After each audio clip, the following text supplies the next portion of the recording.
Why working hard alone can keep you poor, unless you shift your mindset. Growing up, we're fed the same script. Go to school, get good grades, land a job, work hard, save money, buy a house, stay out of debt, and invest in the stock market. It sounds like the perfect plan, but it's a trap for the financially uneducated. I don't follow that advice. In fact, I reject most of it. Why? Because that system is built for employees, not for people who want true financial freedom. That kind of thinking keeps people stuck working for money instead of building wealth. Let me explain. When I talk to my banker, they don't care where I went to school or what my GPA was.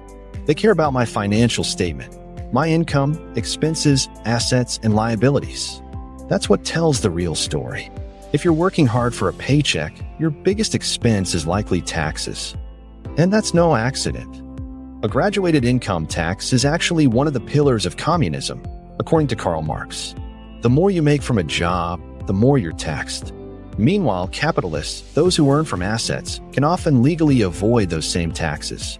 That's not cheating the system, that is the system. When Hillary Clinton accused Donald Trump of not paying taxes, he simply replied, "That makes me smart." And in that sense, he was right. The rich don't work for money. They work to acquire assets that generate cash flow. Focus on your balance sheet, not just your income. Learn how to build and acquire assets like real estate, businesses, and commodities. That's where true wealth is built. Learn to sell and learn real estate. That advice changed everything for me. With the right knowledge, I could use it to buy real estate and generate cash flow without paying high taxes. Contrast that with doctors and lawyers who work long hours and get slammed with the highest tax rates.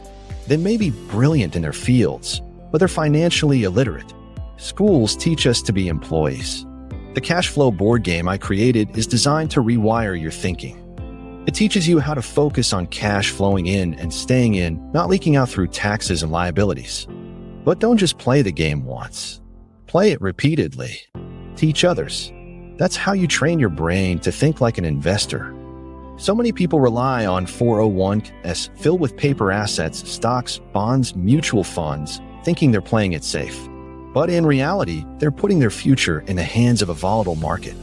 We're in the midst of one of the biggest stock market crashes in history as of early 2025, and millions of retirees are getting wiped out because their entire net worth is tied up in paper. I don't touch paper assets. I invest in what I can control: real estate, oil, gold, and private businesses. I don't just invest in gold mines, I own them. That's the mindset shift. Employees need 401ks. Entrepreneurs build their own assets. Many people try to break free by becoming self-employed, but that's just another trap. They may make more money, but they also pay the highest taxes. It's not about how much you earn, it's about how you earn it. Unfortunately, most people think they can just start investing with no education. That's dangerous. When I started, I studied real estate and investment strategies. I learned how to invest with little or no money. Education was my foundation. If your money comes from labor, you'll always be at a disadvantage. You'll pay the highest taxes and struggle to get ahead. That's just the way the system is built. And here's the kicker. Every time the government prints more money, the rich get richer. Why? Because inflation raises the value of real assets, like real estate and oil wells, while making life more expensive for everyone else. It's no coincidence that gas prices soar and groceries become unaffordable. Meanwhile, schools continue to push the old script. Get a job, save, buy a house, invest in a 401k. It's outdated and dangerous.